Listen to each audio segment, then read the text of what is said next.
Assalamualaikum warahmatullahi wabarakatuh. Di sini kami akan berpresentasi.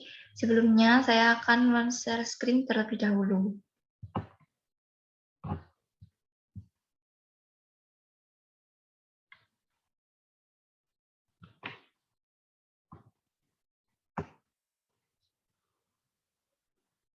Di sini kami akan mempresentasikan tentang kebijakan produk. Sebelumnya, saya akan memperkenalkan anggota kelompok.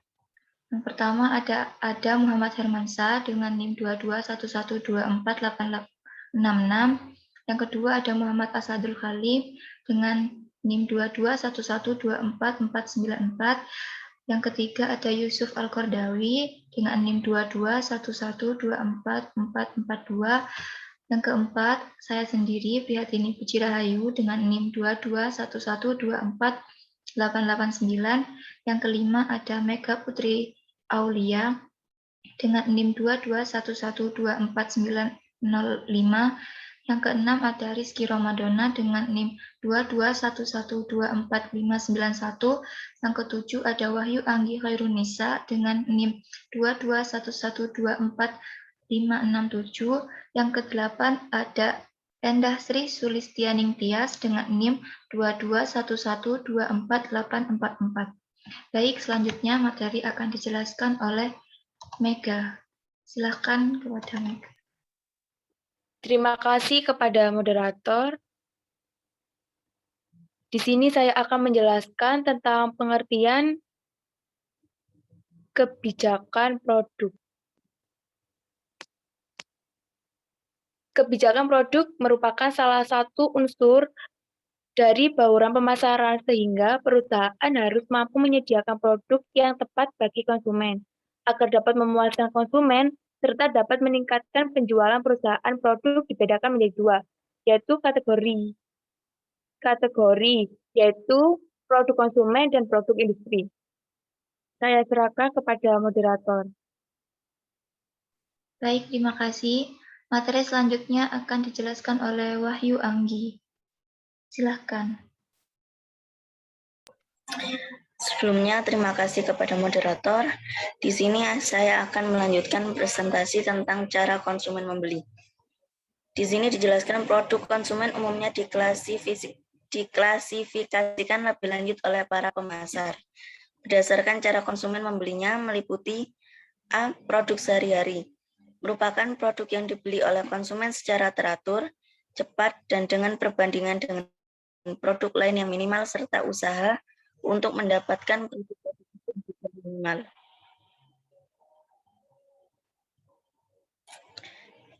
B. Produk belanja, barang konsumen yang mana proses pemilihan dan pembeliannya biasanya dilakukan pembandingan dengan produk lain berdasarkan kecocokan, kualitas, harga, dan gaya.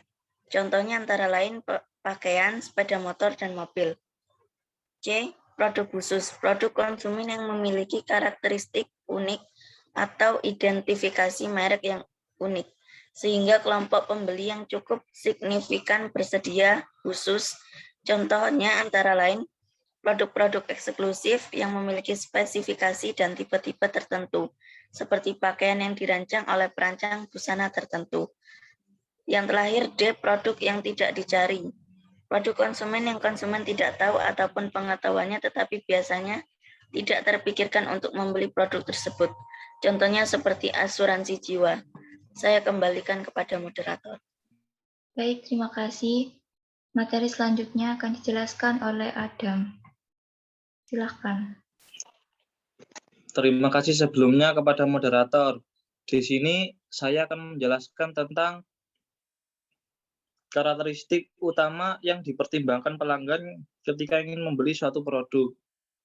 A. Keistimewaan. Keistimewaan merupakan aspek kedua dari performansi yang menambah fungsi dasar berkaitan dengan pilihan-pilihan dan pengembangannya. B. Keandalan. Keandalan berkaitan dengan kemungkinan suatu produk yang berfungsi secara berhasil dalam periode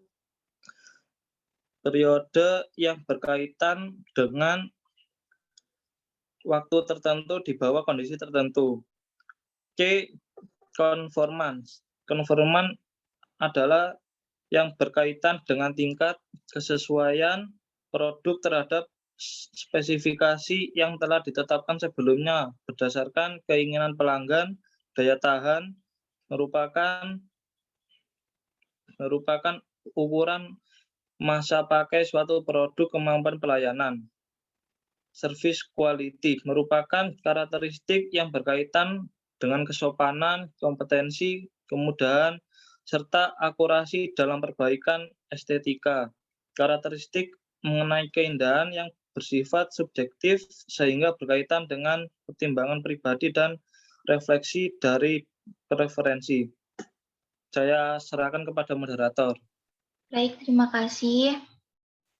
Materi selanjutnya akan dijelaskan oleh As'ad. Silakan. Terima kasih sebelumnya kepada moderator. Di sini saya akan menjelaskan tentang strategi dan kebijakan produksi. Produk adalah segala sesuatu yang dapat ditawarkan ke pasar untuk perhatian akuisisi dan kebutuhan. Jasa produk lebih dari sekedar barang yang dapat diukur. Dalam arti luas, produk mencakup barang fisik, orang, organisasi, gagasan, atau gabungan dari semua itu. Jasa adalah produk yang terdiri atas aktivitas, manfaat yang ditawarkan untuk dijual. Terima kasih, saya kembalikan kepada moderator. Terima kasih. Materi selanjutnya akan dilanjutkan oleh Yusuf. Silakan. Baik, terima kasih untuk moderator. Saya akan melanjutkan dari materi strategi dan kebijakan produk. Kebijakan produk merinci jajaran produk yang dalam pemasaran disebut bauran. Produk diperlukan untuk tugas implementasi dan mencapai sasaran yang sudah diperinci oleh strategi itu. Kebijakan itu menyatakan produk mana yang harus dijual bila perusahaan ingin mencapai laba, penerimaan, laba atas harta yang dimanajemeni, dan mencapai bagian pasar serta target-target lainnya yang telah ditetapkan. Saya kembalikan lagi ke moderator. Baik, terima kasih. Materi selanjutnya akan dijelaskan oleh Rizky Romadona. Silakan.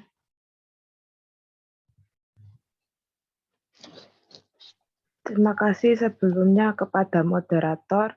Di sini saya akan menjelaskan keputusan produk secara individu. 1. Atribut produk. Pengembangan suatu produk melibatkan perumusan manfaat yang ditawarkan produk itu. Manfaat ini dikomunikasikan dan diserahkan oleh atribut produk seperti mutu, teatur, dan desain. Keputusan atas atribut ini sangat mempengaruhi reaksi konsumen terhadap produk. 2. Pemberian merek. Konsumen memandang merek sebagai bagian penting suatu produk dan pemberian merek dapat menambah nilai produk.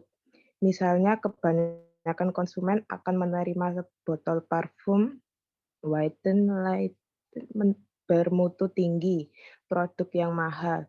Parfum yang sama dengan botol tanpa merek dapat dipandang bermutu lebih rendah, walaupun baunya sama. Nama merek yang kuat memiliki waralaba konsumen yang memiliki loyalitas konsumen yang kuat.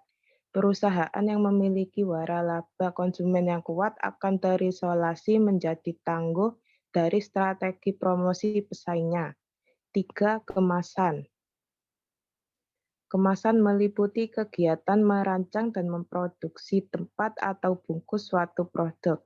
Kemasan dapat terdiri atas kemasan primer dan kemasan sekunder. 4. Pelabelan.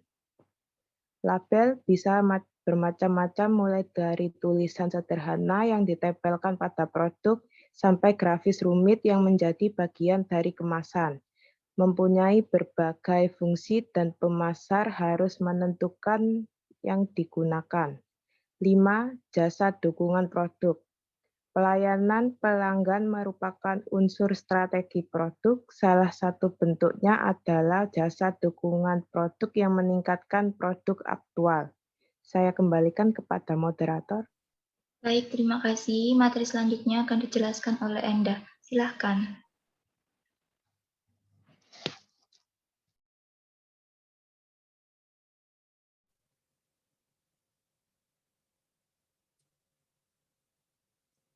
Oke, terima kasih untuk moderator. Saya akan menjelaskan tentang garis produk. Garis produk adalah sekumpulan barang yang dekat berhubungan karena fungsinya serupa. Dipasarkan kepada kelompok pelanggan yang sama melalui tipe saluran yang sama atau pada kategori harga yang serupa. Dalam mengembangkan strategi garis produk, manajemen harus membuat keputusan-keputusan ketat atau sulit. 1 atau A, panjang garis produk. Perusahaan harus menentukan panjangnya garis produk cenderung memanjang. Seperti memanfaatkan kelebihan kapasitas, memuaskan pelanggan, menambah perjualan dan laba. B, pengisian atau filling garis produk. C, modernisasi garis produk. D, faturing garis produk. Dan E, keputusan bauran produk. F yang terakhir yaitu keputusan produk internasional. Oke, terima kasih untuk moderator. Saya kembalikan kepada moderator. Baik, terima kasih. Sekian presentasi dari kelompok kami. Bila ada salah kata, kami mohon maaf. Wassalamualaikum warahmatullahi wabarakatuh. Waalaikumsalam warahmatullahi wabarakatuh.